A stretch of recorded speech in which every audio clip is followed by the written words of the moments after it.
Buenas tardes a todos. Gusto en saludarlos, mis hermanos. Pues tengo el privilegio de compartir la palabra con ustedes y pues les invito a comenzar a entrar en el tema abriendo nuestra Biblia, por favor. Vaya conmigo al Evangelio de San Juan para continuar con este tema dentro de la serie La vida y los milagros de Jesús.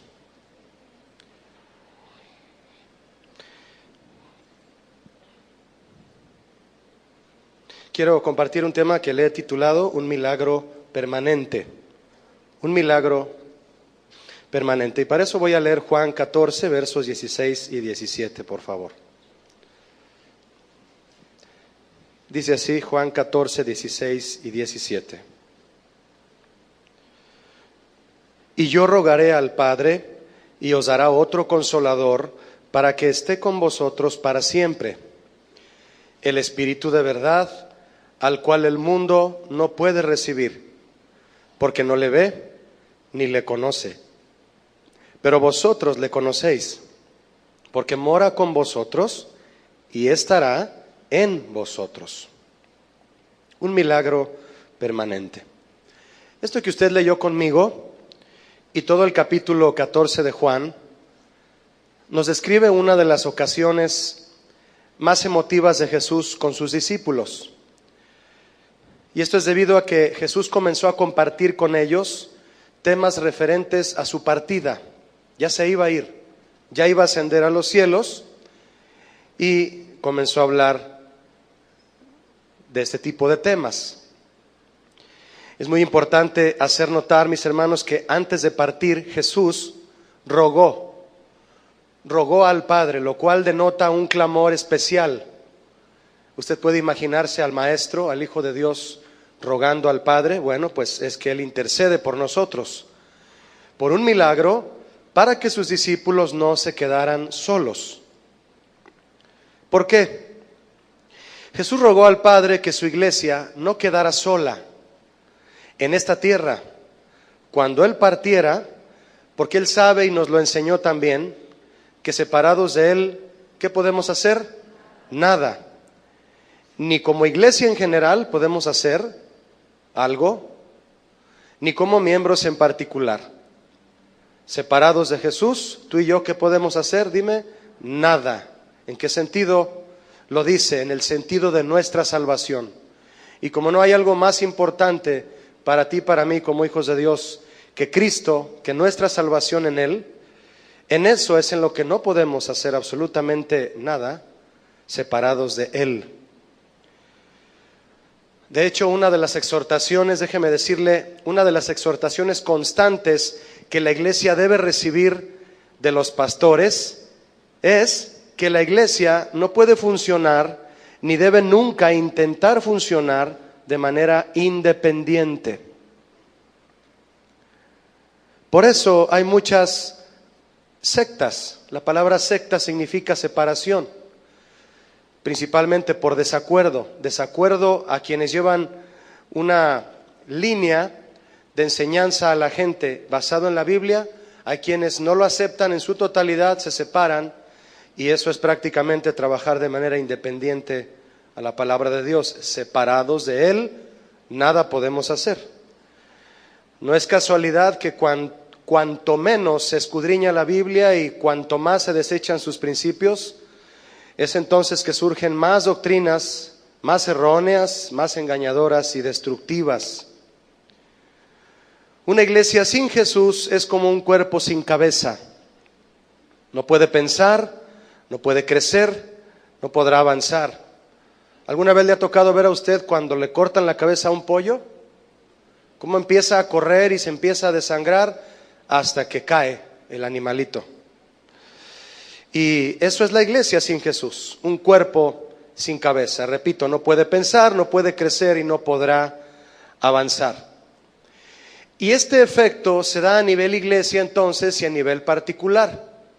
Si Jesús no es cabeza en nuestra vida personal, en ti, varón, si no es cabeza sobre ti, como dice 1 Corintios 11, como esposos y también las mujeres como esposas, como pastores, como cristianos en general, seremos como simples ramas arrancadas de un árbol que ya sin savia, sin fruto, nos secaremos y moriremos, y lo peor es que seremos echados al fuego. Jesús no iba a dejar solos a sus discípulos, ni en aquel momento, ni hoy. No sé a usted, mi hermano, pero en el sentido espiritual y también humano, a mí no me gusta estar solo. En ese sentido es que Jesús no quería dejar sola a su iglesia, y habiendo resucitado, a punto de partir, les dijo a sus discípulos también: he aquí yo estoy con vosotros todos los días hasta el fin del mundo. Es muy importante e interesante que Jesús dijo: he aquí yo estoy. Estaba hablando en presente y agregó todos los días. Es decir, no dijo me voy y luego vendré, en el sentido de que iba a haber un hueco en la vida de los discípulos en donde quedarían solos. No, Jesús no permitió que sus discípulos quedaran solos un solo instante. Si Jesús les prometió que después de partir seguiría con ellos, ¿cómo podía ser eso posible? Que Él partiría, pero les prometió seguir con ellos. ¿Cómo es eso posible? Se iba a quedar con ellos, pero se iba a ir.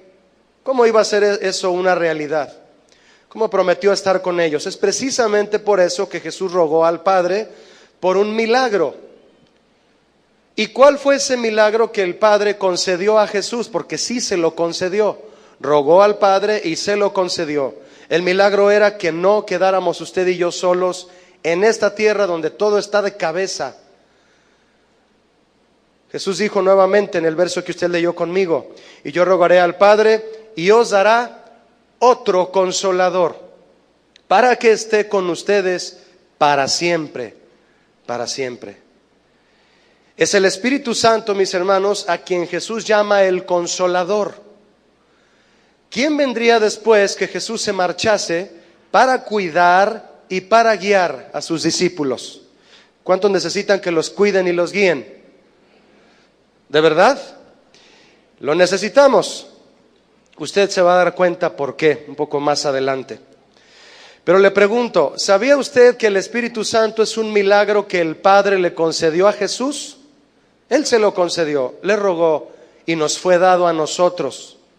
Jesús siempre pide en beneficio de su iglesia. Él la cuida y la sustenta, Él la santifica y la presenta ante el Padre, y la va a presentar sin mancha y sin arruga.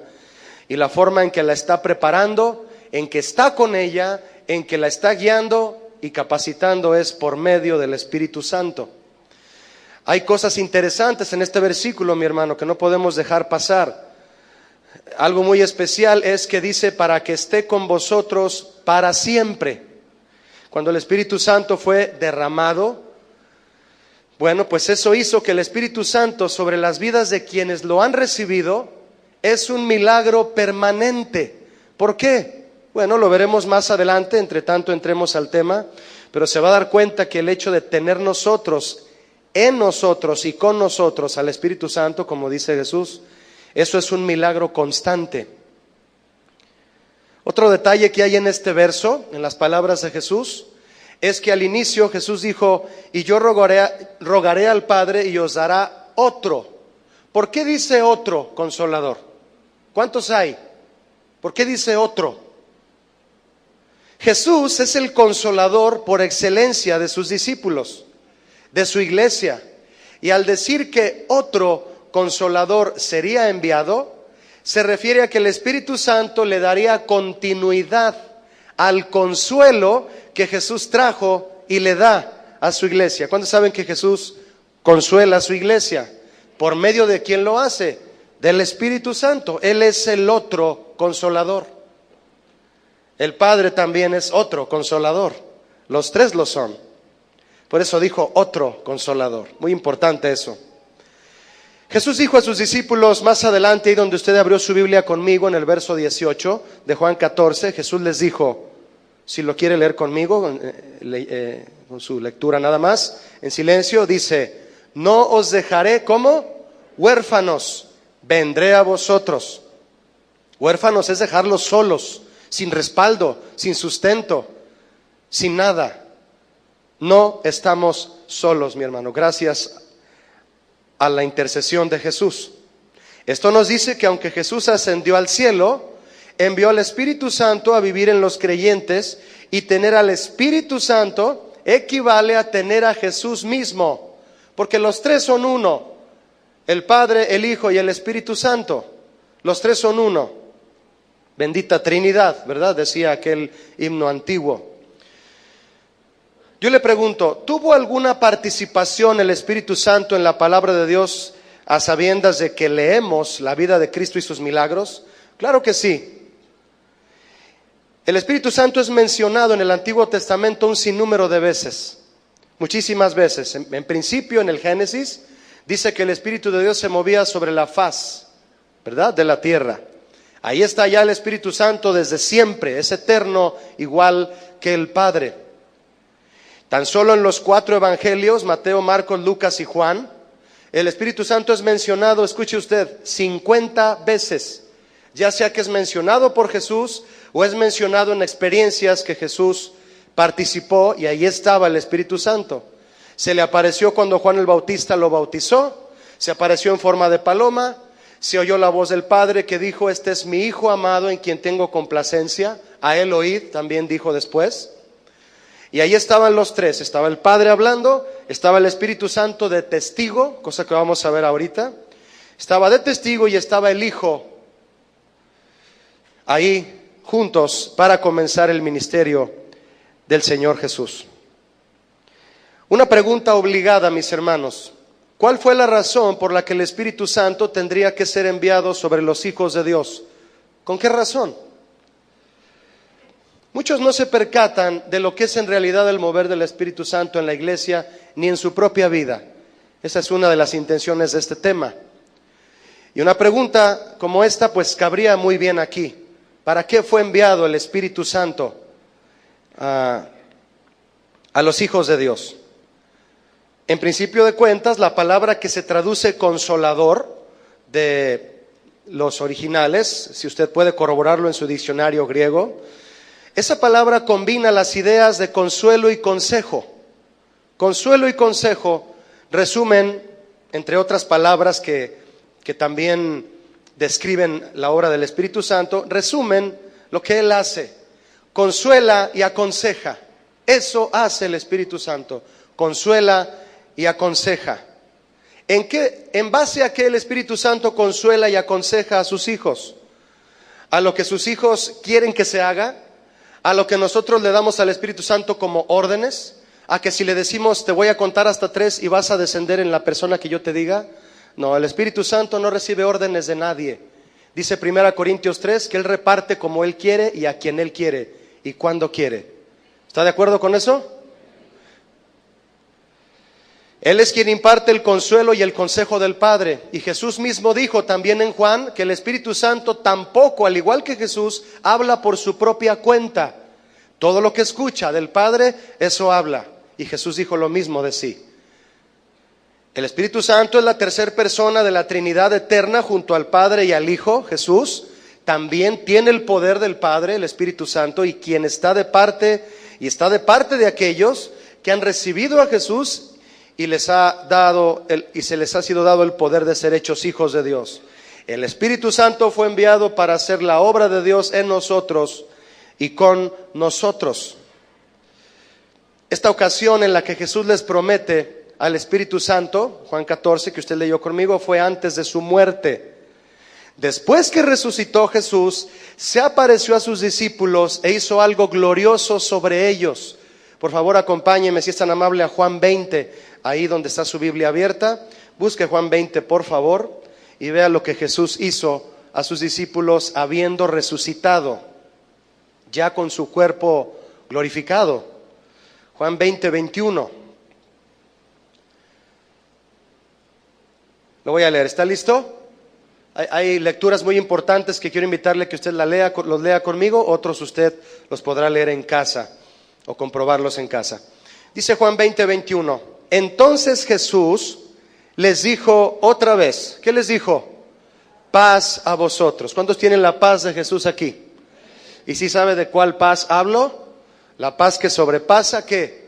Todo entendimiento, la que ningún ser humano puede ni conseguir ni dar, solo Jesús. Como me envió el Padre, así también yo os envío. Y vea el 22, por favor. Y habiendo dicho esto, sopló y les dijo, ¿qué? Recibid el Espíritu Santo. Me encantó leer esto, mi hermano. Me llena de alegría leer este tipo de versículos. Mire, antes de irse, Jesús tenía que enviar a sus discípulos a hacer la obra del Padre en su lugar aquí en la tierra. ¿Qué fue lo que hizo Jesús cuando vino a la tierra? Traernos la salvación, traernos el Evangelio, traernos la vida eterna, dar su vida por nosotros, resucitar. Y esa fue su misión. Cuando Él ascendió a los cielos, Él sabía que alguien más tenía que continuar haciendo su misión. ¿Cuál es su misión? Predicar el Evangelio para perdón de los pecados y hacer discípulos a todas las naciones, bautizándolos en el nombre del Padre, del Hijo y del Espíritu Santo. ¿Y qué hizo Jesús precisamente antes de que ellos salieran a realizar la misión que Él les estaba dejando? Los llenó del Espíritu Santo. Ahora, esta es una misión que todos tenemos. Tú podrías decirme, Julio, yo no tengo el don para evangelizar. Yo puedo enseñar a los niños, puedo hacer muchas cosas para servir a Dios, pero no se me da mucho evangelizar. No tengo facilidad de palabra para refutar, para enseñar, etcétera. Déjame decirte, mi hermano, que la manera más poderosa de evangelizar es con tu propio testimonio. Por eso es que todos tenemos la responsabilidad de evangelizar. Si no lo puedes hacer hablando, tienes que hacerlo viviendo.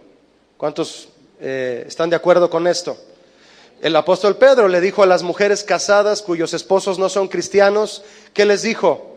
Ganen a sus esposos para Cristo. ¿Cómo? ¿Hablando y hablando y hablando? No, les dijo, gánenlos para Cristo por su conducta y sin palabras. Muéstrale a tu esposo que amas a Dios, mujer, y viceversa. La promesa es también para los varones que no se ha convertido su esposa. Gánala para Cristo por tu conducta sin palabras. Es la forma más poderosa de evangelizar, el testimonio. Pero hay que hablar del Evangelio, ¿verdad? Tú puedes invitar a alguien a la iglesia, el Señor hace la obra en su vida y estás haciendo la obra de Cristo en la tierra que Él comenzó, pero ascendió a los cielos y alguien tiene que hacerla. ¿Y qué les da a sus discípulos Jesús antes de salir a trabajar en la obra tan importante que es evangelizar? Llenarlos del Espíritu Santo. El Espíritu Santo es la presencia misma de Dios en nosotros y en todos los creyentes. Nos ayuda a vivir como Dios quiere y a edificar la iglesia de Cristo sobre la tierra. Eso hace el Espíritu Santo, entre otras cosas que yo le voy a compartir aquí y que va a ser solamente una pequeña parte, mi hermano. Estudiar al Espíritu Santo lleva muchísimo tiempo, es toda una materia en la Biblia y yo solamente le voy a compartir algunas verdades. Para hacer la obra de Dios necesitamos la dirección y el poder y la gracia del Espíritu Santo. Si tratamos de hacerlo en nuestras fuerzas, vamos a fallar.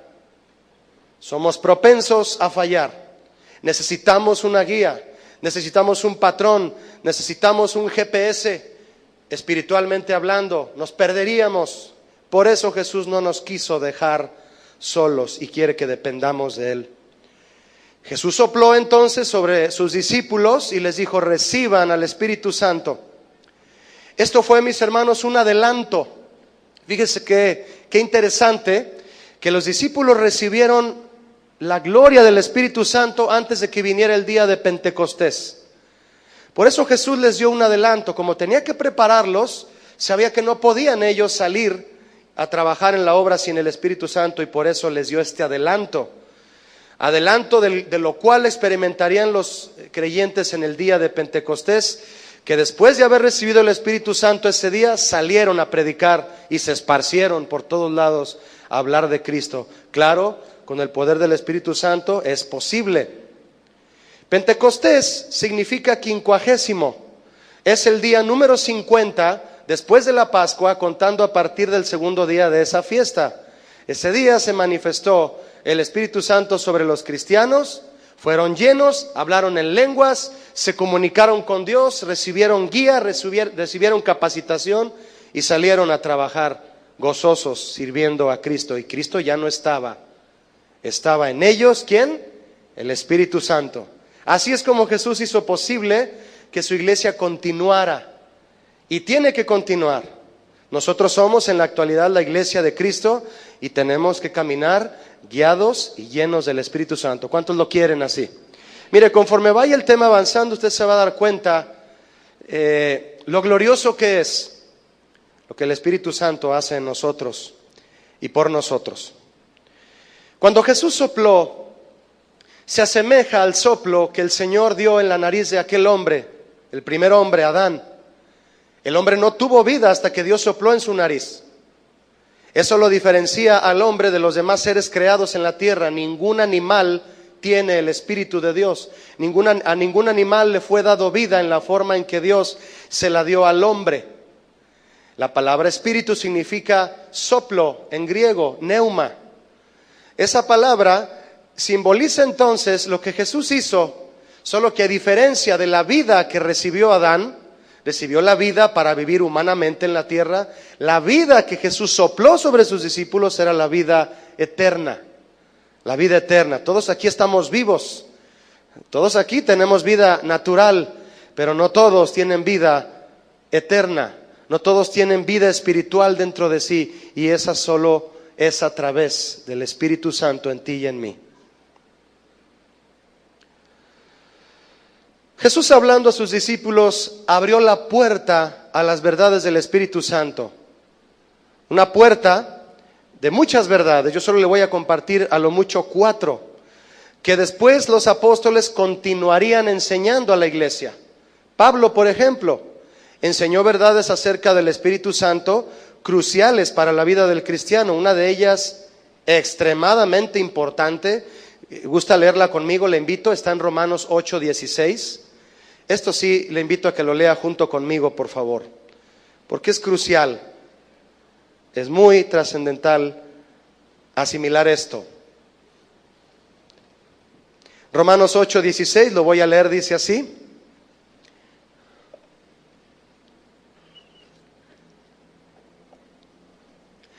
el Espíritu mismo da testimonio a nuestro espíritu de que somos, ¿qué? ¿Me ayuda?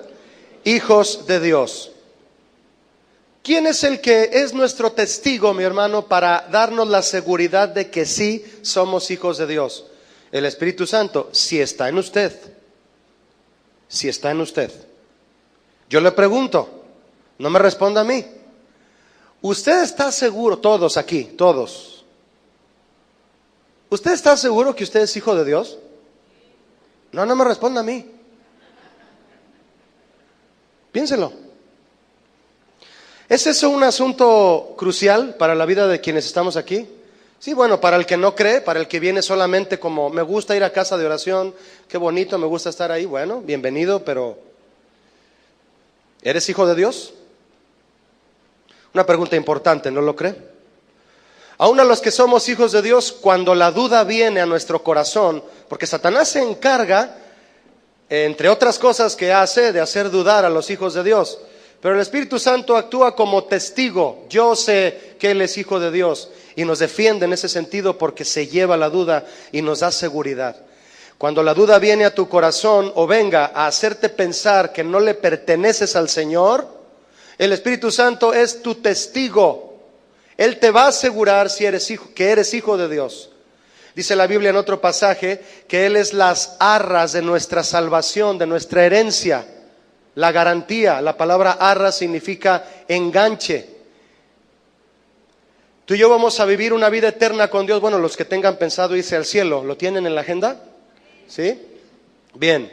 Tú y yo vamos a vivir una vida eterna con el Señor. Los que creemos, vamos a verlo. Hay que creer para ver. Vamos a vivir una vida eterna con Él. Y la prueba de que vamos a tener vida eterna es el Espíritu Santo en ti y en mí. Por eso Él es las arras. El Señor nos lo dio y quien lo ha recibido, el Espíritu Santo, es una pequeña muestra de que sí somos salvos.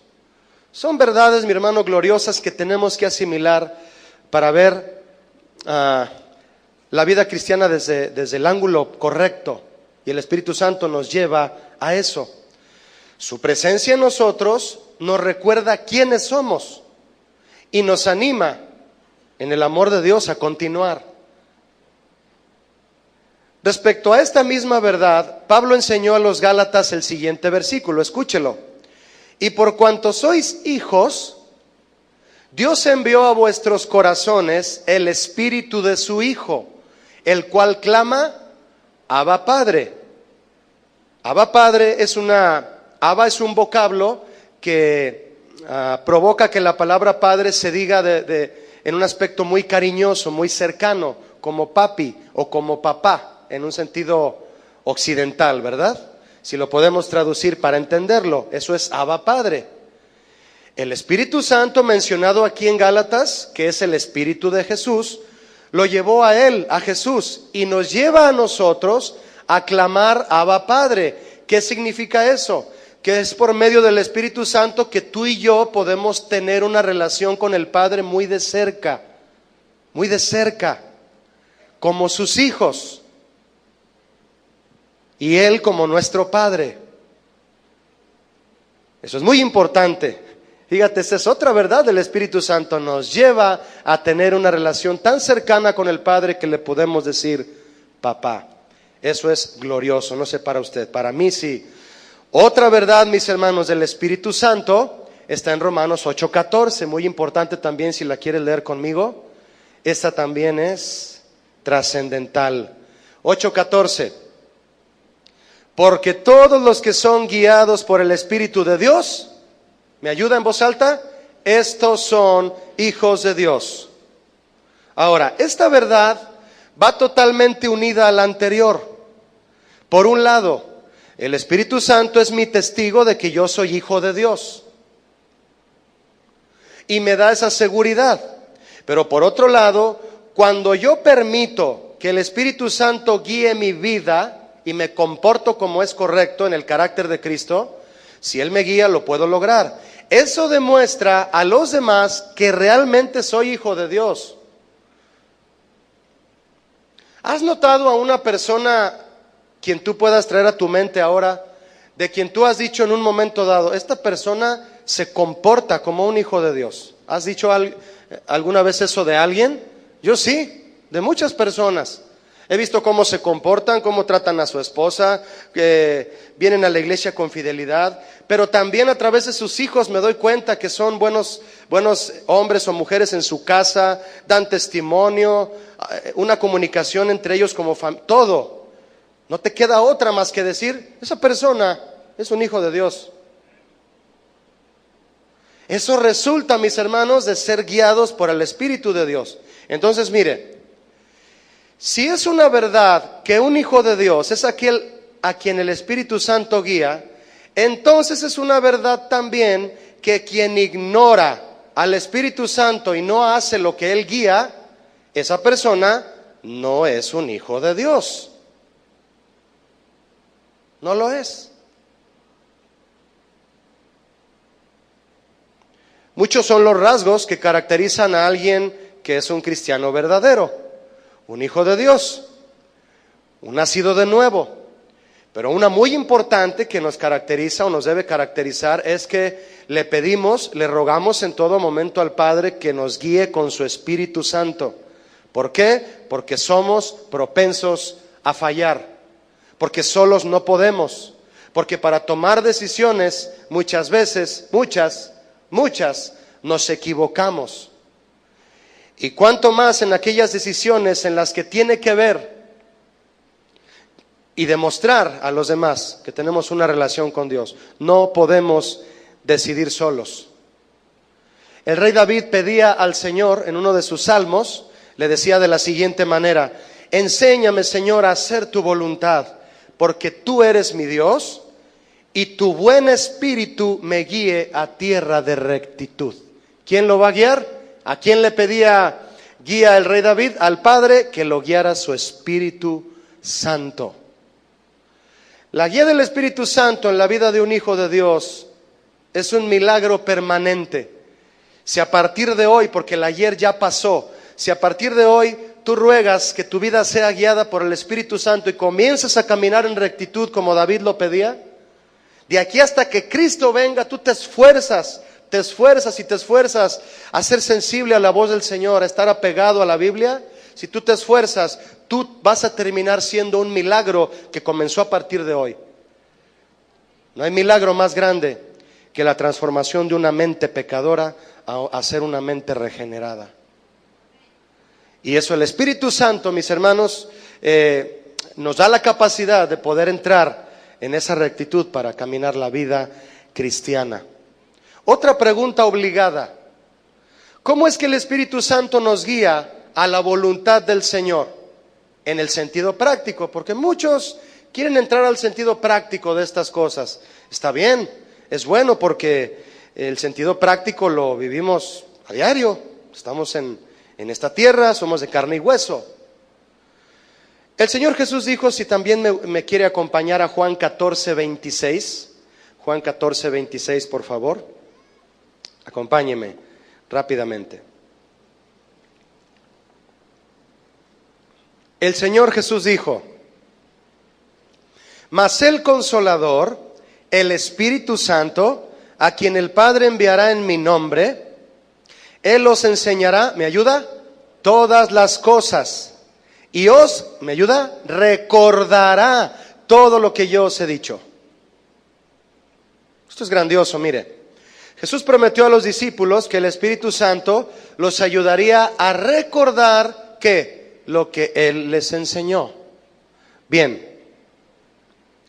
Esta promesa, mire, tan solo esta promesa de que el Espíritu Santo es quien enseña y recuerda lo que Jesús enseña, lo que Jesús habló, asegura la validez del Nuevo Testamento.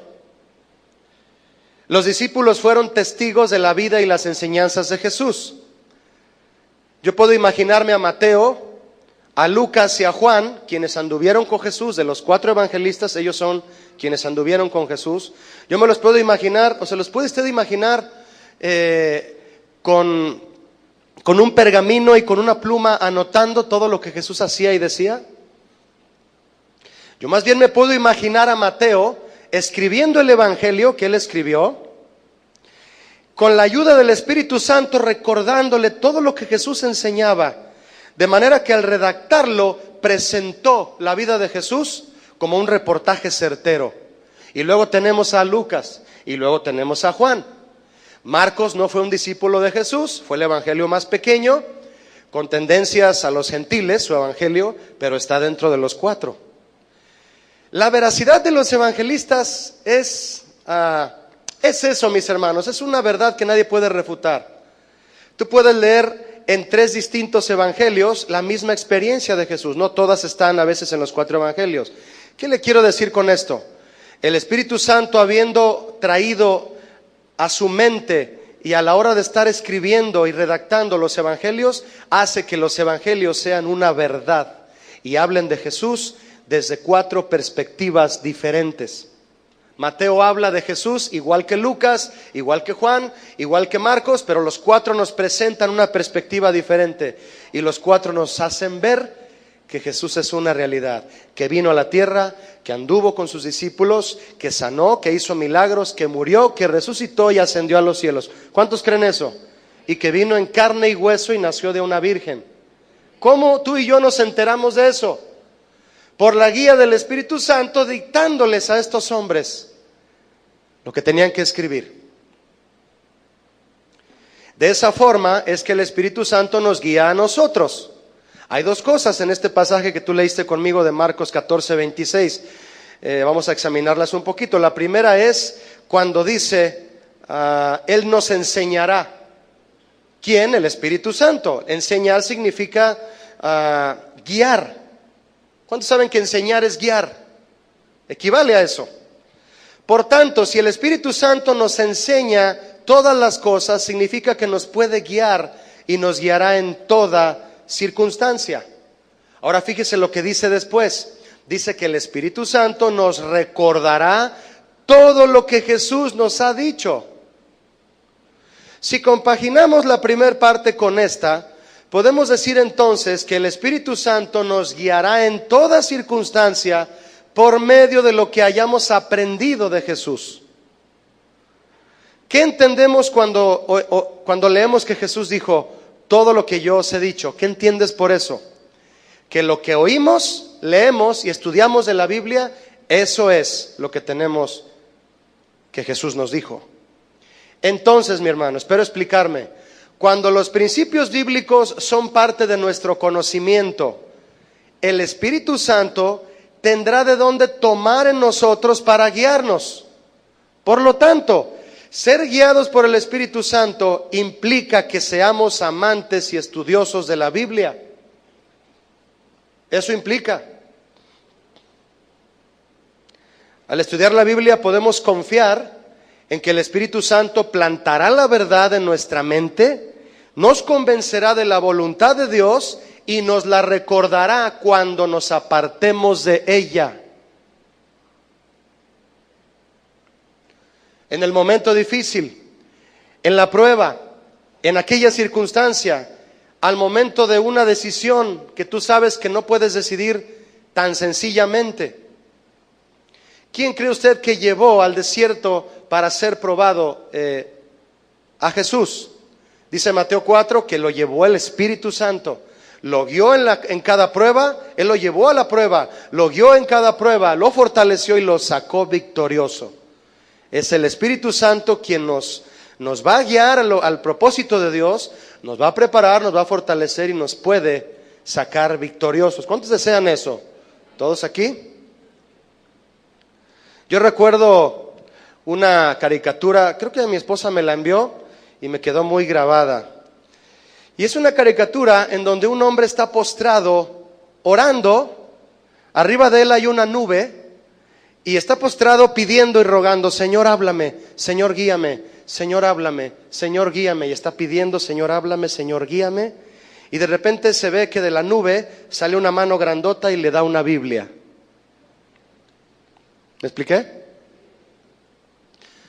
¿Cómo es que nos guía el Espíritu Santo? A través de lo que nosotros aprendemos y asimilamos y guardamos en nuestra mente que Jesús haya hablado. ¿De dónde sale lo que Jesús habla? De estudiar y leer su palabra.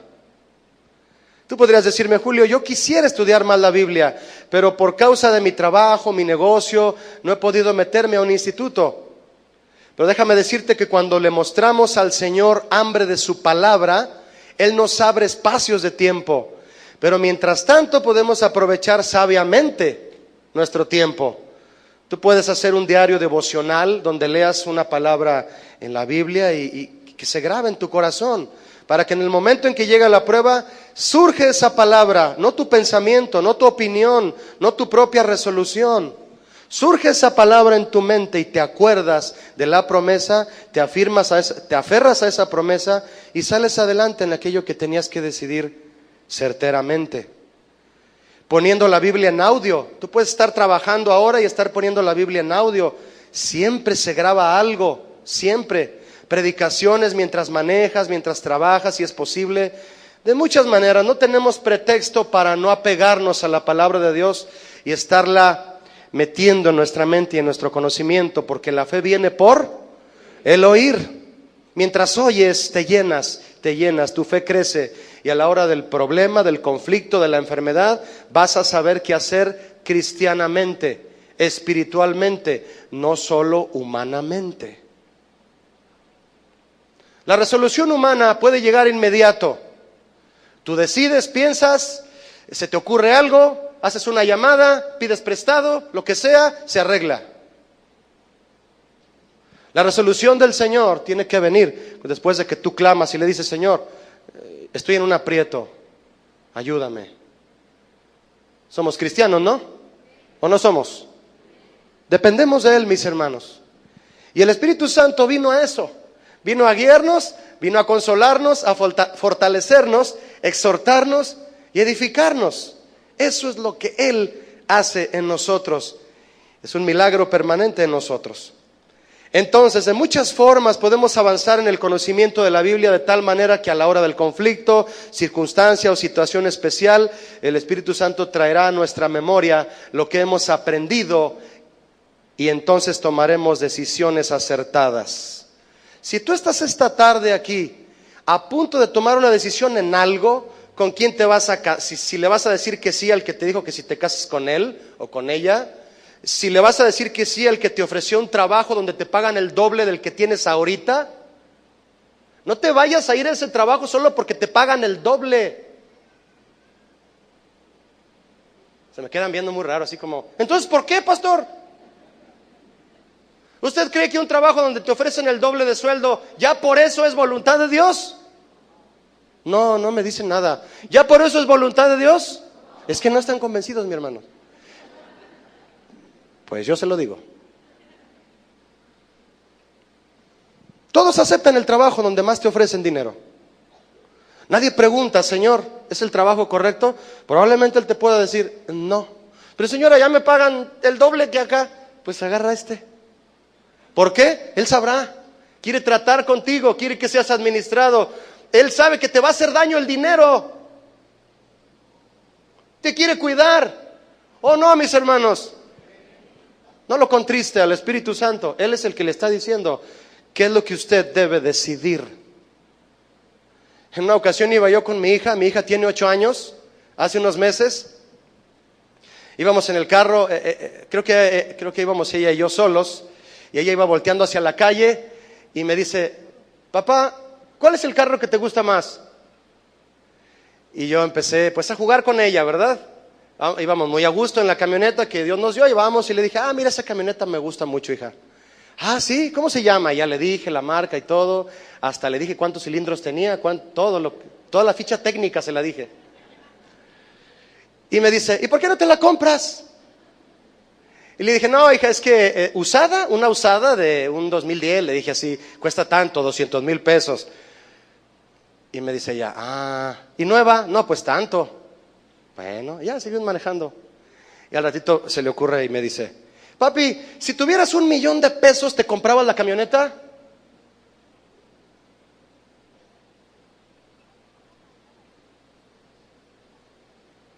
Muchos creen que por tener el recurso ya es voluntad de Dios dar el paso.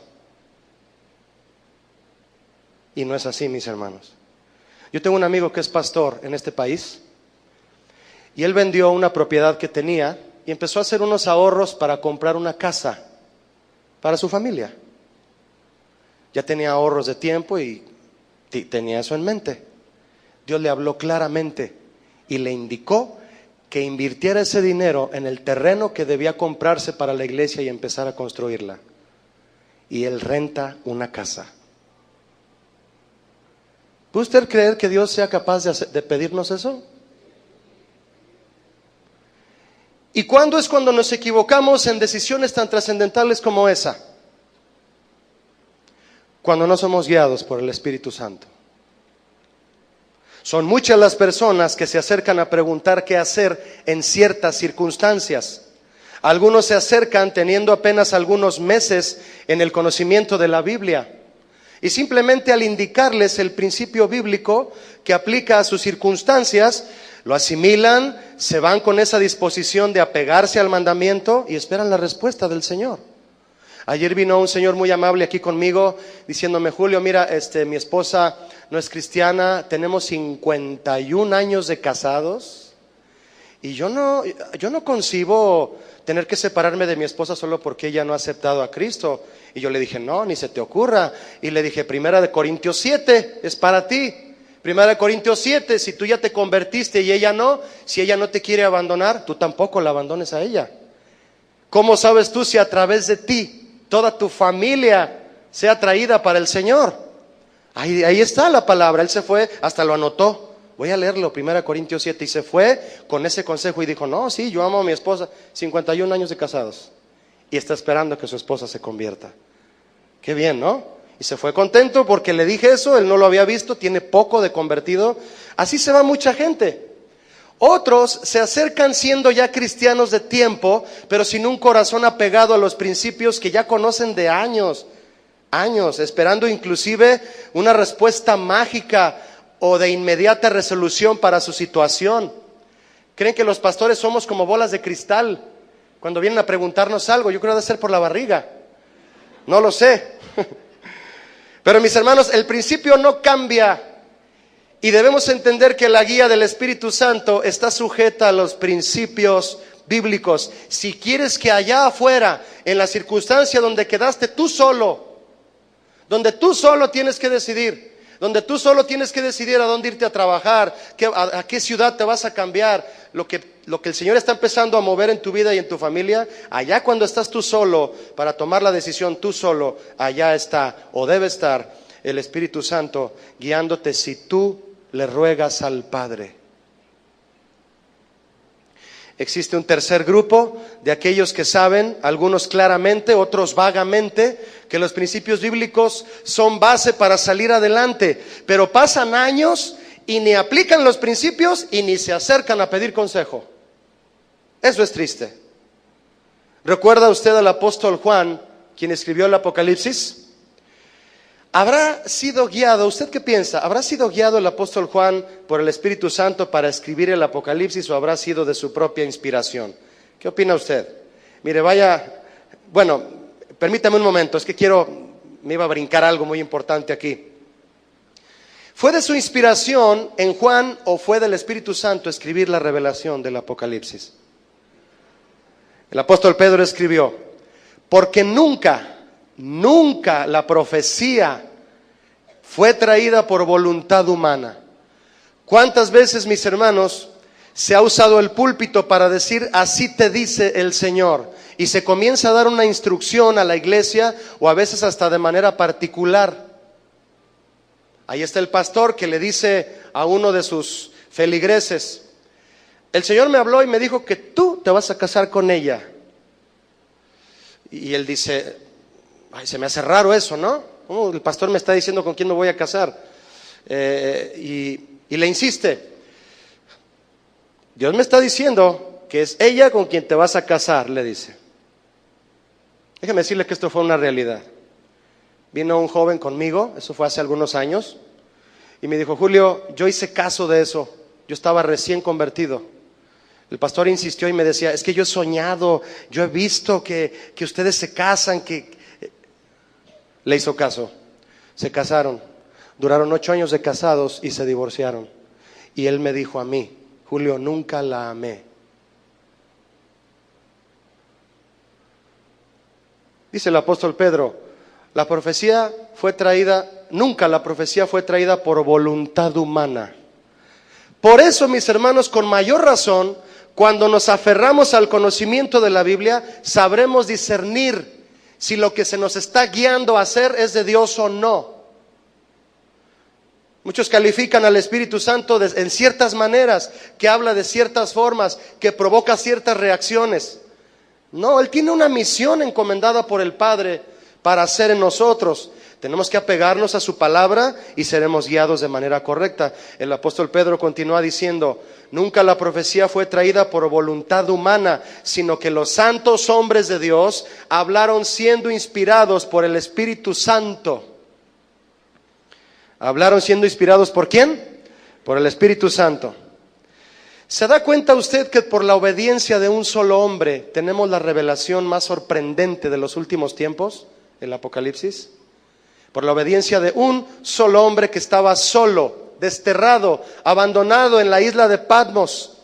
Fue sensible al Espíritu Santo y el Espíritu Santo lo llevó a las alturas de Dios a recibir lo que habría de venir en los últimos tiempos. Un solo hombre sediento de la guía del Espíritu Santo puede guiar a miles a la voluntad de Dios.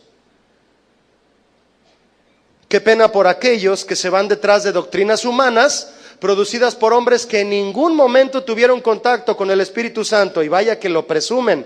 Es como el logotipo de sus profecías, el Espíritu Santo. Muchas de ellas son doctrinas no solo erradas en el sentido espiritual, sino también moral, desquiciadas y depravadas, y aún así se atreven a decir que el Espíritu Santo los guió. Vaya conmigo, si es tan amable, a Apocalipsis 4, acompáñeme. Apocalipsis 4, versículo 2, por favor. 4:2.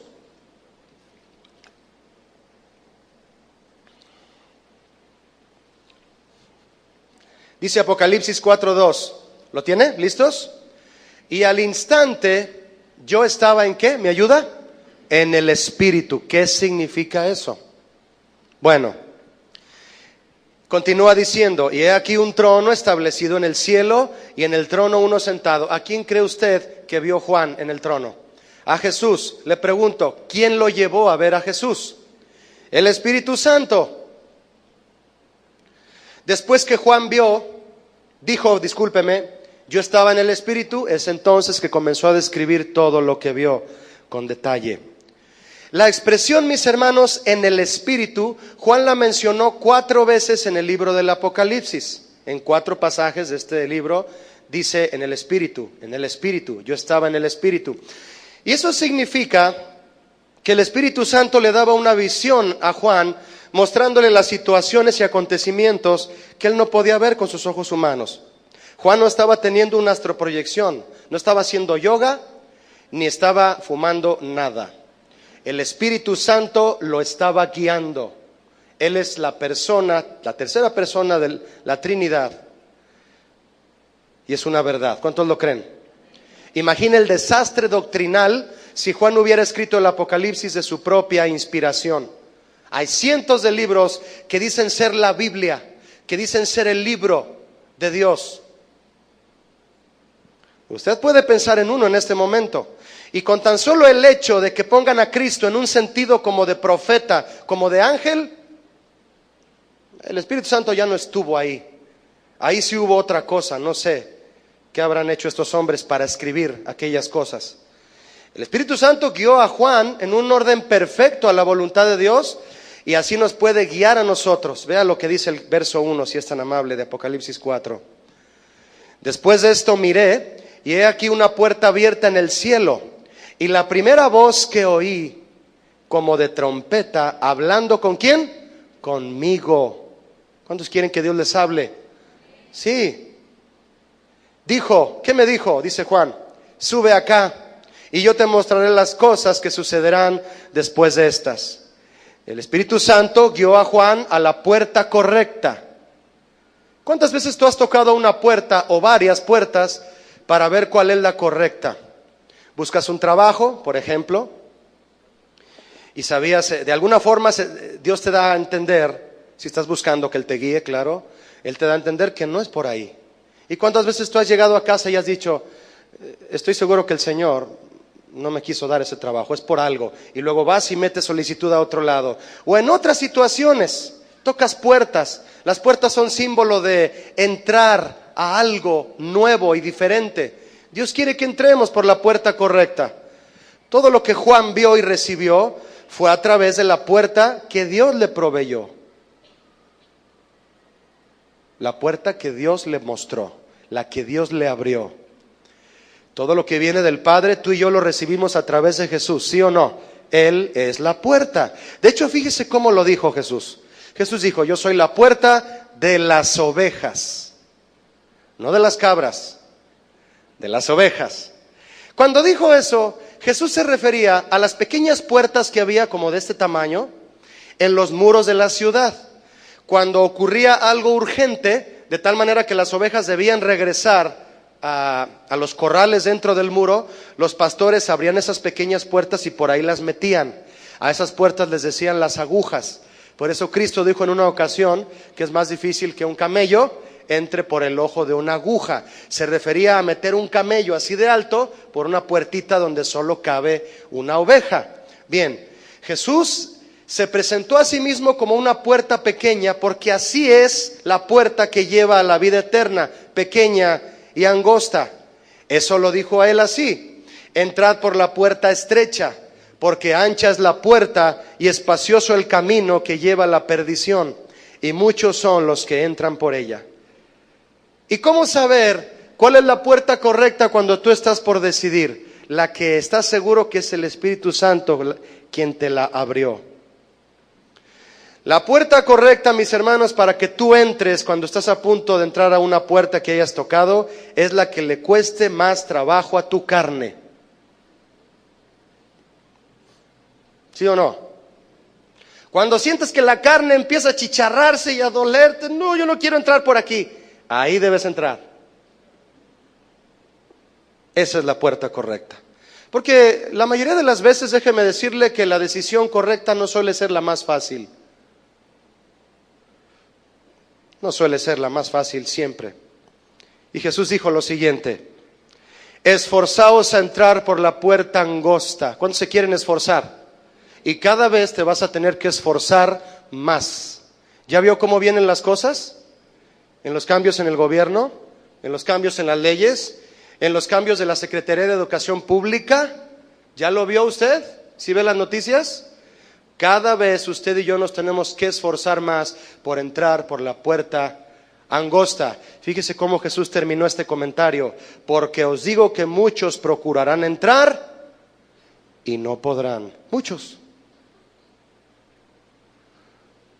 procurarán entrar y ya no podrán entrar por la puerta angosta.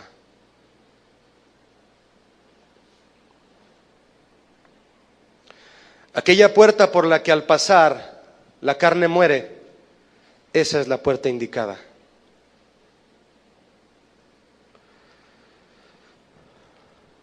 Pablo dijo a los Gálatas: andad en el Espíritu.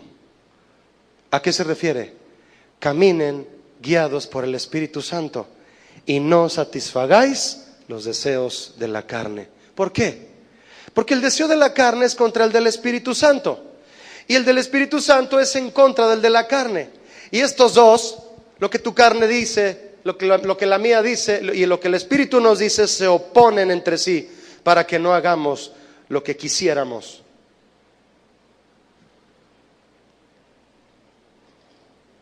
Una pregunta, mis hermanos. Cuando estamos siendo guiados por el Espíritu del Señor, ¿cuál cree usted que sea la razón por la que a veces no escuchamos su voz? ¿Por qué Él no nos habla o porque no ponemos atención? ¿Me expliqué o no? Es bueno orar y decirle: Señor, háblame. Pero es muy especial decirle: Señor, enséñame a oírte. Muchos ayunan y el ayuno es válido todavía.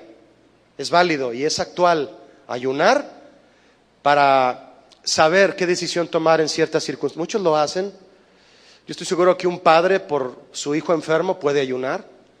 Un padre que no ha conseguido trabajo en un año puede ayunar. ¿Para qué es el ayuno? Muchos piensan que ayunar es para hacer que Dios responda a lo que uno quiere. No, ayunar es para hacer que esta carne se haga sensible y escuchar lo que Dios quiere decirnos. ¿Me explico o no, mis hermanos? No escuchamos la voz de Dios porque no nos habla o porque no lo atendemos. Yo estoy seguro que es porque no lo atendemos. Gran parte de las decisiones que tomamos equivocadamente es debido a que pasamos por alto la autoridad sobre nosotros. A los seres humanos nos cuesta reconocer la autoridad. Tenemos la tendencia a ser independientes. Yo te pregunto, ¿qué es aquello que tiene la máxima autoridad sobre ti? ¿Tu opinión, los mandamientos del Señor, o tu resolución o tu interpretación propia de sus mandamientos, de Él? Solo bajo autoridad seremos guiados y decidiremos correctamente. En el versículo 1 de Apocalipsis 4 hay otras palabras con las que el Padre se dirige. El que está sentado en el trono se dirige a Juan, lo vas a ver ahí, y dice: sube acá y yo te mostraré las cosas que sucederán después de estas. ¿Ya lo leyó? Al final del verso 1, sube acá y yo te mostraré las cosas que sucederán después de estas. Gracias al Espíritu Santo, Juan pudo ver las cosas desde arriba, desde la perspectiva celestial. Mis hermanos, cuando vivimos apegados al consejo bíblico, nuestra perspectiva mejora, vemos las cosas más claras y decidimos de manera correcta. ¿Recuerda usted a Asaf en el Salmo 73 cuando guste leerlo? Es un hombre que se descuidó en su relación con Dios en cierto momento y comenzó a escribir producto de su amargura y empezó a decir: Señor, mira a los impíos cómo tienen todo, no tienen congoja, no tienen problemas, tienen todo, y yo que te sirvo, ¿qué me has dado? Y llega un momento en que el salmo avanza y avanza y avanza y llega hasta a los versículos del final y dice Asaf: hasta que entré en el santuario de Dios entendí el fin de ellos. Cuando tú regresas al consejo de la Biblia, mi hermano, puedes ver las cosas más claras. Decidimos correctamente, decidimos de manera espiritual. El Padre le dijo a Juan: sube acá, Juan, si te quedas allá abajo no me vas a entender lo que yo quiero darte. No te quedes en tu perspectiva terrenal, ven y sube conmigo y te mostraré las cosas que yo quiero que tú sepas. Pablo les dijo a los colosenses: si ya resucitaron con Cristo, si ya son hijos de Dios, si ya son cristianos, si ya han sido regenerados por la palabra de Dios, busquen las cosas de arriba, donde está Cristo sentado a la diestra de Dios. Pongan la mira en las cosas de arriba, no en las de la tierra, porque han muerto o debemos morir a las cosas de la tierra, y nuestra vida está escondida con Cristo en Dios. Amén. Mis hermanos, ¿a cuántas personas he conocido en la iglesia,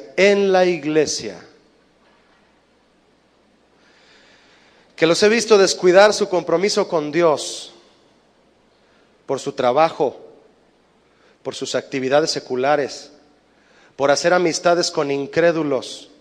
Se enfrían y finalmente quedan enredados en asuntos terrenales y en relaciones sociales y sentimentales con las que comprometen su vida espiritual. Dejaron de mirar hacia arriba, se desesperaron y tomaron decisiones en lugar de esperar lo que Dios tenía para ellos. Si tú estás a tiempo, regrésate. Una joven vino conmigo a hablarme maravillas de un muchacho que la empezó a cortejar en su escuela. Es que Julio me trata, nada más le falta ser cristiano. Le prometo que así me dijo.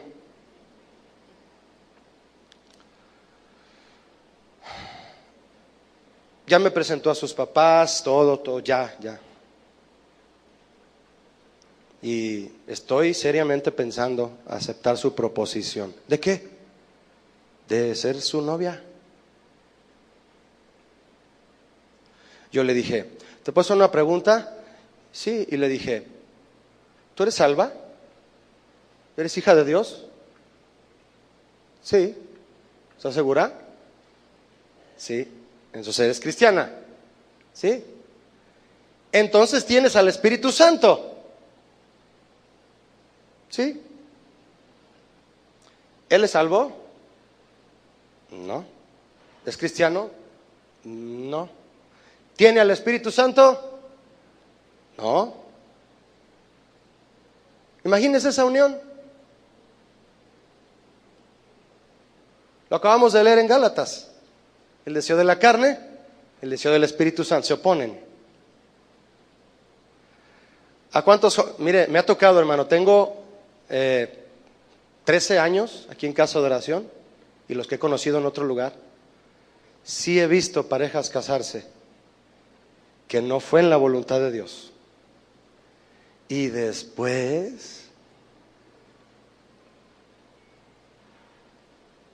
¿a cuántas personas he visto enfriarse y tomar decisiones precipitadas? Se enredan y se pierden.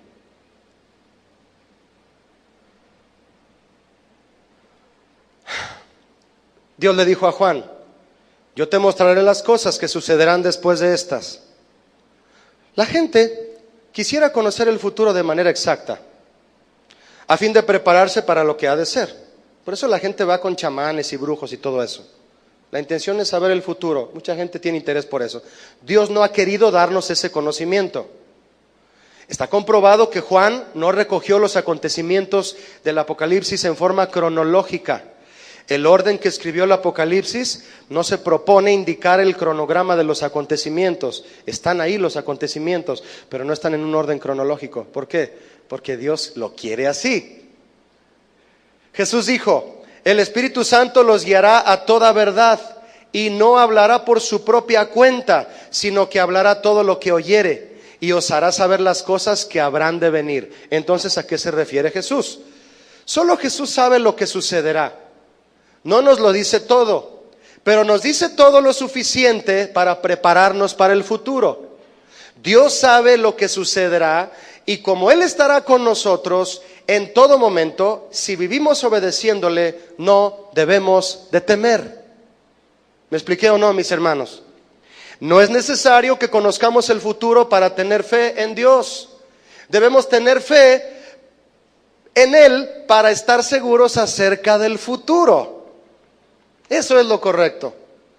Y en aquellos momentos de flaqueza, entre tanto Cristo viene por su iglesia, el Espíritu Santo nos ayuda en nuestra debilidad.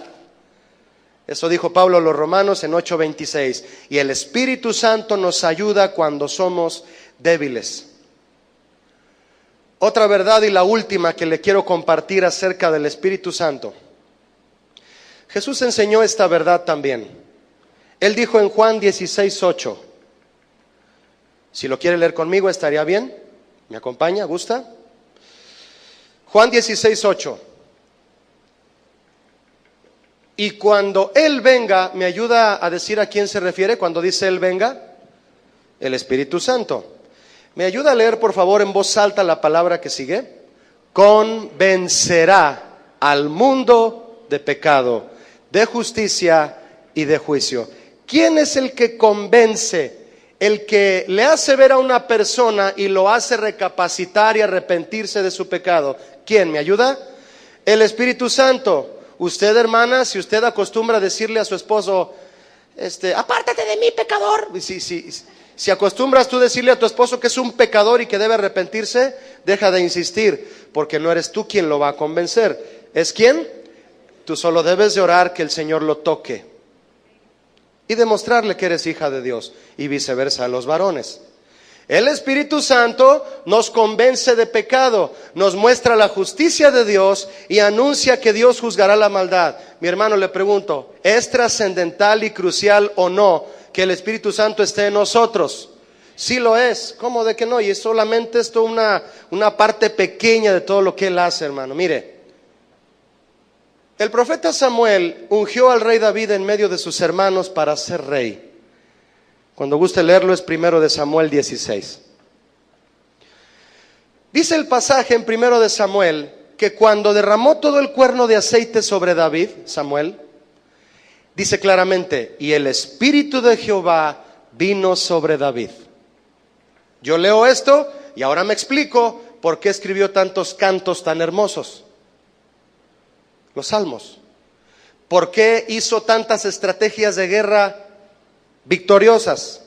¿Por qué guió al pueblo de Israel en una de las etapas de mayor paz para el pueblo de Dios? Porque David era un hombre lleno del Espíritu de Jehová. Desde ese día vino y lo llenó. Ahora bien, David era un hombre conforme al corazón de Dios, pero no porque nunca haya cometido errores, ¿verdad que no? Sino porque se dejó guiar por el Espíritu del Señor, quien lo llevaba siempre a arrepentirse de sus pecados. Siempre se arrepentía. Por eso era un hombre conforme al corazón de Dios, porque siempre que pecaba, siempre se arrepentía. Y pedía perdón de una manera, mi hermano, que a ti y a mí me ha tocado salmos de David en donde él pide perdón. Aunque cometió errores graves, sabía muy bien lo que era más valioso en su vida. Y precisamente después de arrepentirse, al no haber atendido la voz de Dios y desviarse, pararse en un balcón, ver a una mujer desnuda, traerla, mandar traerla, acostarse con ella, embarazarla y matar a su marido, vino el profeta, vino la palabra, vino la confrontación por el Espíritu Santo que usó al profeta a decirle: David, tú eres ese hombre con quien Dios está molesto por lo que hiciste. ¿Te das cuenta de lo que hiciste, David? Fue tanto la congoja y la preocupación de David que cayó postrado en el palacio, boca abajo, cara a tierra, a pedir perdón y a escoger entre dos disciplinas que Dios le dio a escoger. En el Salmo 51 está toda la declaración que David escribió de acuerdo a cómo se sentía por esos errores que cometió, gravísimos. Yo puedo imaginarme, mi hermano, permítame imaginarme al Señor volteando la cara al pecado que cometemos porque Él se ofende. ¿Cuándo saben que se ofende Dios cuando pecamos? Imagine al Señor, permítame por favor hacer esta alegoría. Imagine al Señor en su trono diciéndole a David: David, qué decepcionante lo que acabas de hacer. ¿Cómo es posible que te acostaste con una mujer casada, mataste a su esposo y cometiste esas barbaridades? Me da vergüenza, no sé qué decir de ti, David. Y yo creo que David, volteando, empieza, por lo que describe el Salmo 51, corre con sus sacerdotes y les dice: vamos a ofrecer sacrificio a Dios porque le he fallado. Y había que pedir perdón por los pecados. Entonces David sale al patio, me lo imagino, y empieza a morderse las uñas y a decir: traigan un animal para el sacrificio. Me siento mal, no sé qué tengo. Necesito el perdón de Dios. Viene el animal para el sacerdote, ahí atento, lo degollan, la sangre, todo en el sacrificio, y David se sigue sintiendo igual. En el inicio del Salmo 51 dice algo contundente, mis hermanos. Dice: mi pecado está siempre delante de mí. ¿Dónde está nuestro pecado, mis hermanos? Siempre delante de nosotros. ¿Somos pecadores? ¿Sí o no? Mi pecado está siempre. ¿Cada cuándo? Siempre delante de mí. Y David, acongojado, ya se consumió el animal y él se siente igual. No siente que Dios lo ha perdonado. Y Dios molesto con él. ¿Esos son tus sacrificios, David, para que yo te perdone? Y David sigue sacrificando. Traigan otro, traigan todas las ovejas que puedan. Me siento mal, ¿qué hago para sentirme bien? Y dice el Salmo 51 abajo: tú no quieres holocausto, Señor, no quieres sacrificios que yo te daría. Lo que quieres es un corazón contrito y humillado. Cuando David escribe eso, yo me lo imagino habiendo entendido. Paren los sacrificios, párenlos. Paren de hacer cosas. Ya sé lo que quiere el Señor. Quiere mi corazón contrito y humillado. Y cuando comenzó la oración, mi hermano, acongojado por lo que había hecho, fíjese lo que le pidió al Señor. Está en el Salmo 51, cuando usted guste leerlo. Oraba clamando a Dios y le dijo lo siguiente. Y quiero invitarle que se imagine cómo estaba David cuando se lo dijo. Señor, no me eches de delante de ti. Yo le pregunto a usted, ¿alguna vez usted se ha sentido mal por fallarle a Dios? ¿Qué tanto? ¿Qué tanto? José le respondió a la esposa de Potifar cuando quería acostarse con él: ¿cómo haría yo este grande mal contra Dios y contra tu marido? Grande mal ahí es una palabra que significa lastimar el corazón de Dios. A David le estaba pesando, mi hermano, que le había fallado a Dios, y le rogó. Imagínese a Dios diciéndole: David, ahorita no te quiero ver.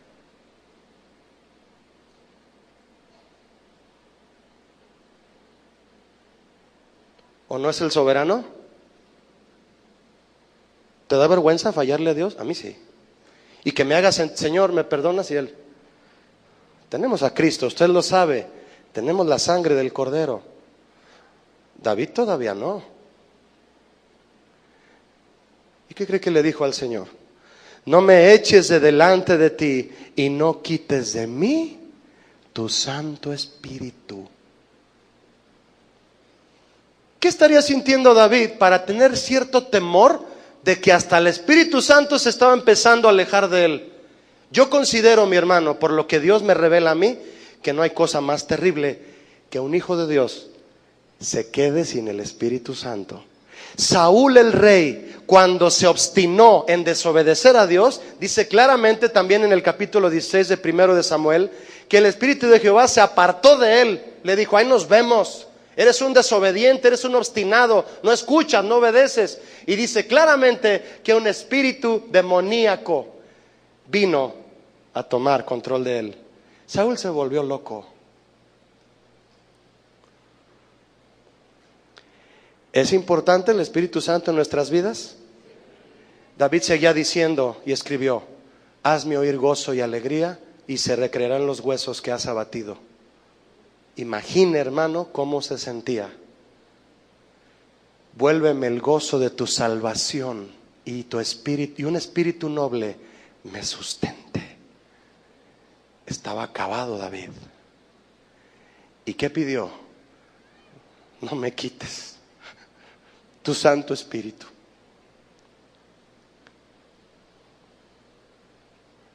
¿Qué haría sin él?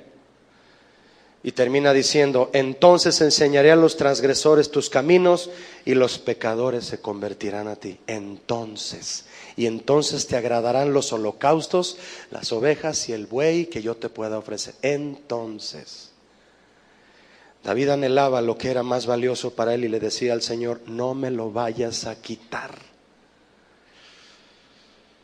¿Qué hay que hacer para recibir al Espíritu Santo, mis hermanos? Jesús dijo: si ustedes siendo malos le dan buenas dádivas a sus hijos, si tu hijo te pide un pan, no le das una piedra, ¿verdad que no? Si te pide un vaso de leche, no le vas a dar una víbora, ¿verdad que no? Dice Jesús: pues si ustedes siendo padres terrenales le dan buenas dádivas a sus hijos, ¿cuánto más vuestro Padre Celestial dará el Espíritu Santo a los que se lo pidan? Mis hermanos, el Espíritu Santo se comporta como un caballero. Él solo viene a donde lo invitan. ¿Cuántos lo quieren invitar? Si ya está en tu vida, solo confírmale que sin Él no puedes seguir adelante. Si no está, ¿qué te parece si le pedimos al Padre que nos dé su Espíritu Santo, quienes no lo tienen? ¿Quisiera pedírselo a usted? Déjeme decirle algo más, nada más. El resultado, mis hermanos, final de la obra del Espíritu Santo en nuestras vidas es una paz profunda y duradera. Cuando Jesús dijo: la paz os dejo y mi paz os doy, se refería al Espíritu Santo. Porque está en Juan 14:27, había hablado del Consolador y dice: la paz os dejo y mi paz os doy, y no os la doy como el mundo la da. No se turbe vuestro corazón ni tenga miedo. El resultado final de la obra del Espíritu Santo es una paz profunda y duradera, esa que tanto estás deseando y que no has podido conseguir. El Señor te la puede dar si tú te arrepientes de tus pecados y recibes al Espíritu Santo. El mundo tiene una definición de paz. Ellos dicen: ausencia de conflicto. Esta paz es una confiada seguridad en cualquier circunstancia. Con la paz de Cristo no tenemos por qué temer al presente ni al futuro. Si tu vida está cargada de tensión, permite que el Espíritu Santo te llene de la paz de Cristo. ¿Cuántos lo desean? Quiero invitarle a que cierre sus ojos, por favor. Y cerrados nuestros ojos, ¿qué le parece si oramos antes de retirarnos? Si usted tiene 5 minutos para el Señor, ofrézcale este tiempo y juntos oramos, ¿le parece? Vamos a pedirle juntos: Señor, esta tarde en la que tú nos permites estar aquí, este día, hoy, ahora, en este momento, hemos sabido por tu palabra lo importante que es, Señor, ser guiados y llenos de tu Espíritu Santo. Padre, yo quiero decirte que yo lo deseo. Quiero decirte que lo deseo tanto que te lo pido en este momento. Te pido, Señor, que tu Espíritu Santo me llene poderosamente. Que me llenes, Señor. Derrama tu gracia sobre mí, Padre. Derrama tu amor sobre mi corazón a través de tu Espíritu Santo. Tu Espíritu Santo, Señor, me ha redarguido y me ha convencido de pecado esta mañana. Y si tú, te hablo a ti, amigo que estás aquí, sientes que estás siendo orillado a arrepentirte de tus pecados, es el Espíritu Santo el que te está llevando ahí. Y pide perdón al Señor, porque eso sería obedecer la guía del Espíritu Santo. Pidamos perdón y digámosle: Señor, tú nos convences de pecado y nos haces entender, Señor, que hay que arrepentirnos y rendirnos a Cristo. No es, Señor, nuestra conciencia la que queremos escuchar, es tu Espíritu Santo el que deseamos que nos guíe. Gracias, Señor, porque podemos recibir si tenemos fe, si confiamos en ti. Y te damos gracias, Señor, que estás aquí para llenarnos de ti. Si usted desea ser lleno del Espíritu Santo, déjeme decirle que orando unos por otros puede suceder. Y si tú te pones de pie ahí en tu silla y pasas aquí al frente, ¿qué te parece si oramos juntos por esta necesidad que todos tenemos. Pasa al frente y juntos le vamos a rogar al Señor que nos dé su Espíritu Santo. ¿Te parece? Si quieres hacerlo desde tu lugar, adelante, ten esa confianza y esa libertad. Pero yo quiero invitarte a que juntos clamemos a Él unos instantes por este motivo. Vienen tiempos difíciles, mis hermanos. Vienen tiempos difíciles, vienen pruebas. Las cosas están cambiando en muchas formas en el gobierno. Tenemos que ser una iglesia llena de Cristo, llena de su Espíritu para enfrentar lo que viene, tener sabiduría, guiar a nuestros hijos, tomar buenas decisiones y seguir adelante en la vida cristiana. Así que si tú te pusiste de pie, yo te invito a que tú clames de una manera particular y personal al Señor.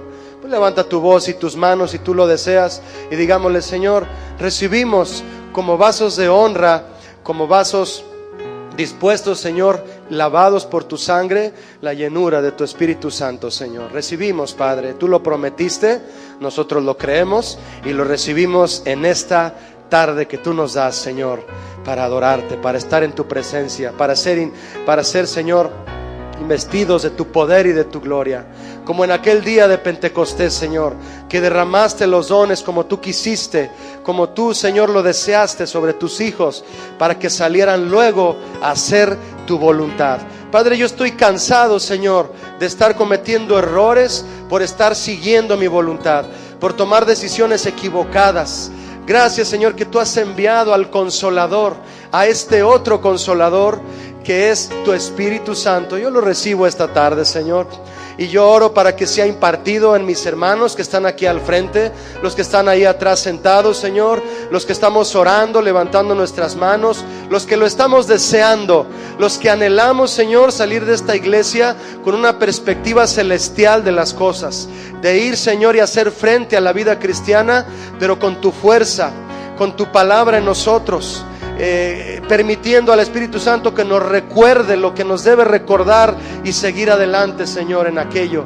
Y si hay aquí alguien, Señor, a punto de tomar una decisión trascendental, yo sé que tú le vas a guiar, porque todos los que son tus hijos son aquellos que son guiados por tu Espíritu Santo, Señor. Lo recibimos. Dile: gracias, Padre, porque tú lo depositas en mí. Gracias, Señor. El Espíritu Santo nos va a llevar a las pruebas también, nos va a decir cómo pasarlas, y nos va a fortalecer y nos va a hacer salir victoriosos si le permitimos que nos guíe. Háblale al Padre y dile: Señor, te entrego el control de mi vida, que tu Espíritu Santo la controle, me diga por dónde ir, qué decidir. Esto es algo que a muchos, Señor, se les hace absurdo. A muchos no lo asimilan, muchos no lo creen, muchos no piensan que esto es una realidad. El Espíritu Santo es una realidad en aquellos que lo desean. Viene sobre ellos, los llena, los capacita y nos lleva a todos a hacer su perfecta voluntad. Perfecta voluntad.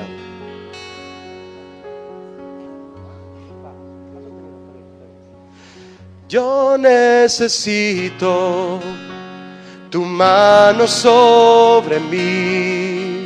Dile conmigo: yo necesito tu Espíritu en mí. No quiero riquezas, no quiero nada más. Vamos, dile: tan solo quiero tu manto tocar. Una vez más, díselo aquí: yo necesito tu mano sobre mí. Yo necesito, Señor, tu Espíritu en mí. No quiero riquezas, no quiero nada más. Vamos, dile: tan solo quiero tu manto tocar.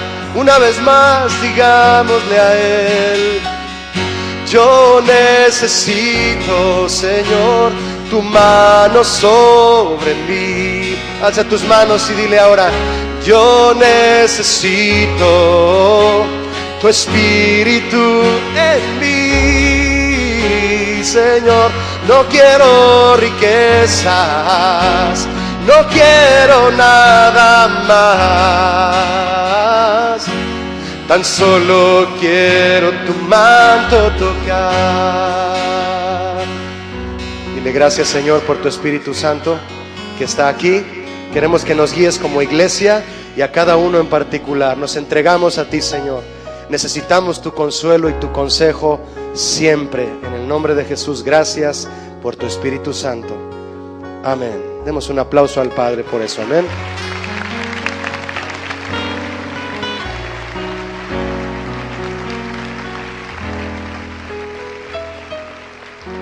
Dios les bendiga, que estén muy bien. Los discípulos quedaran solos un solo instante.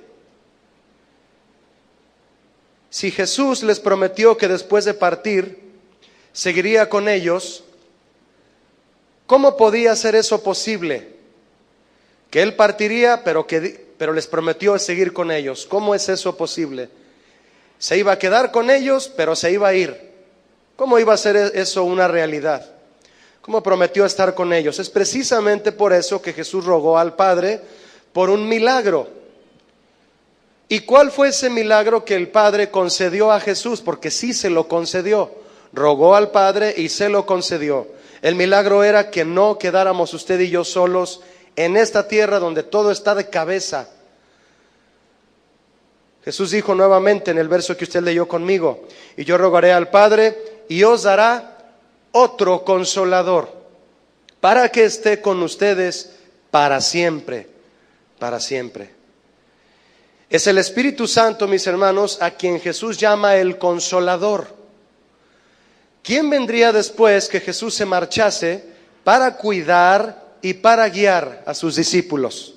¿Cuántos necesitan que los cuiden y los guíen? ¿De verdad? Lo necesitamos. Usted se va a dar cuenta por qué un poco más adelante. Pero le pregunto, ¿sabía usted que el Espíritu Santo es un milagro que el Padre le concedió a Jesús?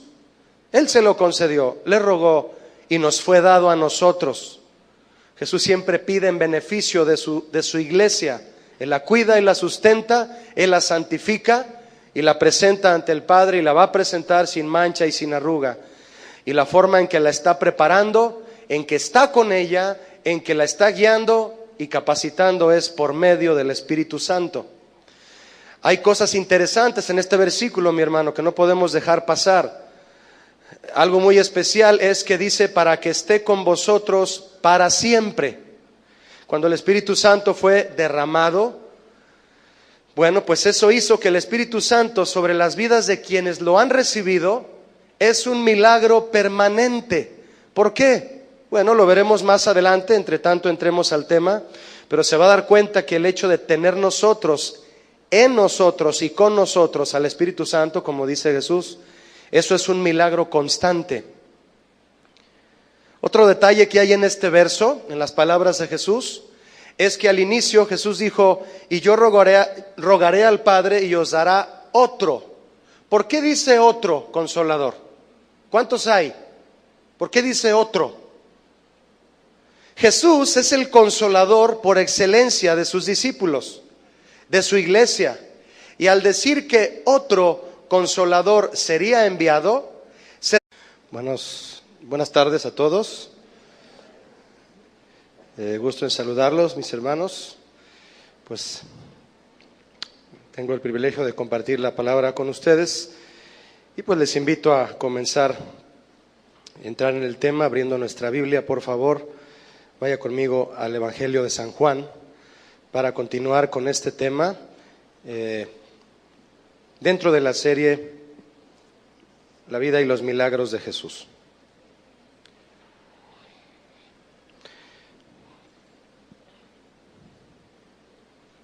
Quiero compartir un tema que le he titulado Un milagro permanente. Un milagro permanente. Y para eso voy a leer Juan 14, versos 16 y 17, por favor. Dice así Juan 14, 16 y 17. Y yo rogaré al Padre y os dará otro consolador para que esté con vosotros para siempre. El Espíritu de verdad, al cual el mundo no puede recibir, porque no le ve ni le conoce, pero vosotros le conocéis, porque mora con vosotros y estará en vosotros. Un milagro permanente. Esto que usted leyó conmigo y todo el capítulo 14 de Juan nos describe una de las ocasiones más emotivas de Jesús con sus discípulos. Y esto es debido a que Jesús comenzó a compartir con ellos temas referentes a su partida. Ya se iba a ir, ya iba a ascender a los cielos y comenzó a hablar de este tipo de temas. Es muy importante hacer notar, mis hermanos, que antes de partir Jesús rogó al Padre, lo cual denota un clamor especial. Usted puede imaginarse al Maestro, al Hijo de Dios, rogando al Padre. Bueno, pues es que Él intercede por nosotros, por un milagro, para que sus discípulos no se quedaran solos.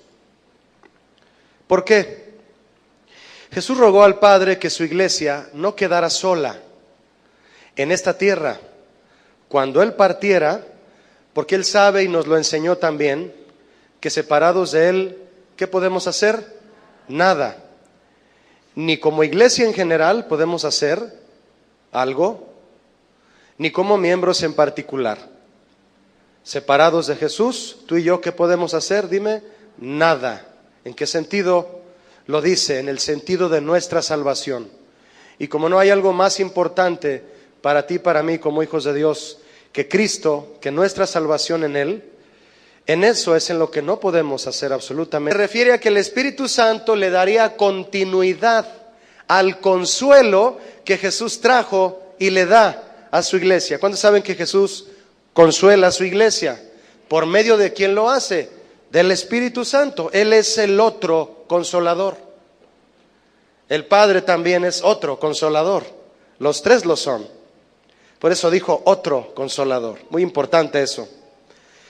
Jesús dijo a sus discípulos más adelante, y donde usted abrió su Biblia conmigo en el verso 18 de Juan 14, Jesús les dijo, si lo quiere leer conmigo, con su lectura nada más, en silencio, dice, no os dejaré como huérfanos, vendré a vosotros. Huérfanos es dejarlos solos, sin respaldo, sin sustento, sin nada. No estamos solos, mi hermano, gracias a la intercesión de Jesús. Esto nos dice que aunque Jesús ascendió al cielo, envió al Espíritu Santo a vivir en los creyentes, y tener al Espíritu Santo equivale a tener a Jesús mismo, porque los tres son uno, el Padre, el Hijo y el Espíritu Santo, los tres son uno. Bendita Trinidad, ¿verdad? Decía aquel himno antiguo. Yo le pregunto, ¿tuvo alguna participación el Espíritu Santo en la palabra de Dios a sabiendas de que leemos la vida de Cristo y sus milagros? Claro que sí.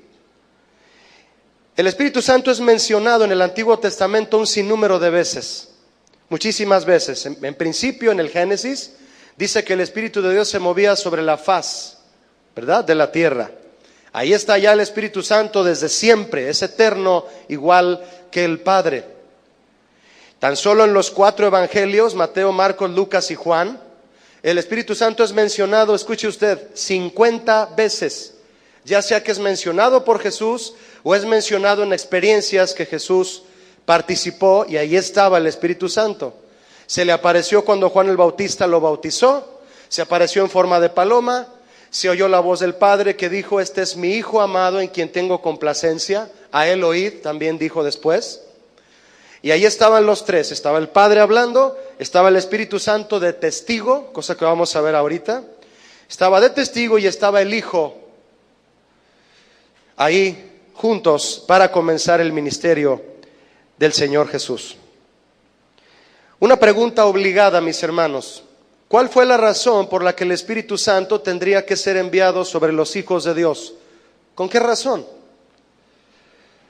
Muchos no se percatan de lo que es en realidad el mover del Espíritu Santo en la iglesia ni en su propia vida. Esa es una de las intenciones de este tema. Y una pregunta como esta pues cabría muy bien aquí. ¿Para qué fue enviado el Espíritu Santo a los hijos de Dios? En principio de cuentas, la palabra que se traduce consolador de los originales, si usted puede corroborarlo en su diccionario griego, esa palabra combina las ideas de consuelo y consejo. Consuelo y consejo resumen, entre otras palabras que también describen la obra del Espíritu Santo, resumen lo que Él hace. Consuela y aconseja. Eso hace el Espíritu Santo. Consuela y aconseja. ¿En base a qué el Espíritu Santo consuela y aconseja a sus hijos? A lo que sus hijos quieren que se haga, a lo que nosotros le damos al Espíritu Santo como órdenes, a que si le decimos te voy a contar hasta 3 y vas a descender en la persona que yo te diga. No, el Espíritu Santo no recibe órdenes de nadie. Dice 1 Corintios 3 que Él reparte como Él quiere y a quien Él quiere y cuando quiere. ¿Está de acuerdo con eso? Él es quien imparte el consuelo y el consejo del Padre. Y Jesús mismo dijo también en Juan que el Espíritu Santo tampoco, al igual que Jesús, habla por su propia cuenta. Todo lo que escucha del Padre, eso habla. Y Jesús dijo lo mismo de sí. El Espíritu Santo es la tercera persona de la Trinidad eterna junto al Padre y al Hijo, Jesús. También tiene el poder del Padre, el Espíritu Santo, y quien está de parte de aquellos que han recibido a Jesús y se les ha sido dado el poder de ser hechos hijos de Dios. El Espíritu Santo fue enviado para hacer la obra de Dios en nosotros y con nosotros.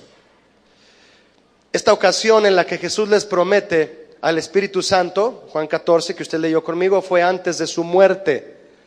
Después que resucitó Jesús, se apareció a sus discípulos e hizo algo glorioso sobre ellos.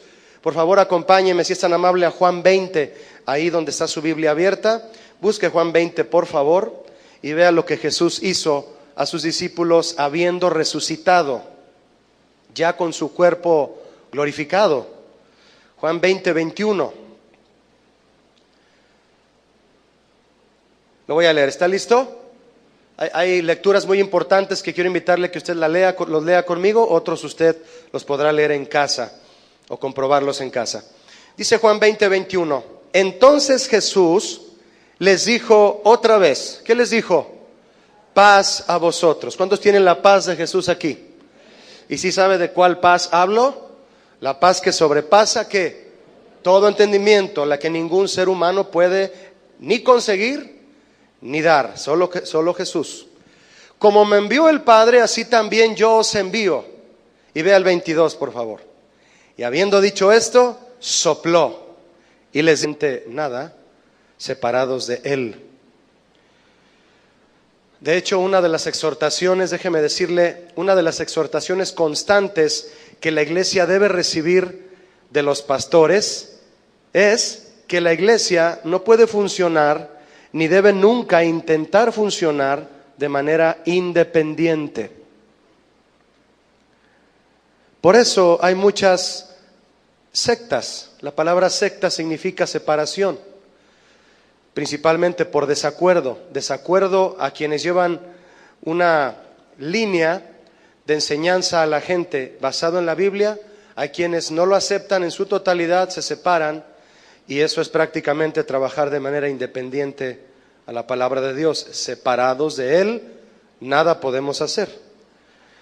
No es casualidad que cuanto menos se escudriña la Biblia y cuanto más se desechan sus principios, es entonces que surgen más doctrinas, más erróneas, más engañadoras y destructivas. Una iglesia sin Jesús es como un cuerpo sin cabeza. No puede pensar, no puede crecer, no podrá avanzar. ¿Alguna vez le ha tocado ver a usted cuando le cortan la cabeza a un pollo? ¿Cómo empieza a correr y se empieza a desangrar hasta que cae el animalito? Y eso es la iglesia sin Jesús, un cuerpo sin cabeza. Repito, no puede pensar, no puede crecer y no podrá avanzar. Y este efecto se da a nivel iglesia entonces y a nivel particular. Si Jesús no es cabeza en nuestra vida personal, en ti varón, si no es cabeza sobre ti, como dice 1 Corintios 11, como esposos y también las mujeres como esposas, como pastores, como cristianos en general, Seremos como simples ramas arrancadas de un árbol que ya sin savia, sin fruto, nos secaremos y moriremos, y lo peor es que seremos echados al fuego. Jesús no iba a dejar solos a sus discípulos, ni en aquel momento, ni hoy. No sé a usted, mi hermano, pero en el sentido espiritual y también humano, a mí no me gusta estar solo. En ese sentido es que Jesús no quería dejar sola a su iglesia, y habiendo resucitado, a punto de partir, les dijo a sus discípulos también: he aquí yo estoy con vosotros todos los días hasta el fin del mundo. Es muy importante e interesante que Jesús dijo: he aquí yo estoy. Estaba hablando en presente y agregó todos los días. Es decir, no dijo me voy y luego vendré, en el sentido de que iba a haber un hueco en la vida de los discípulos en donde quedarían solos. No, Jesús no permitió que sus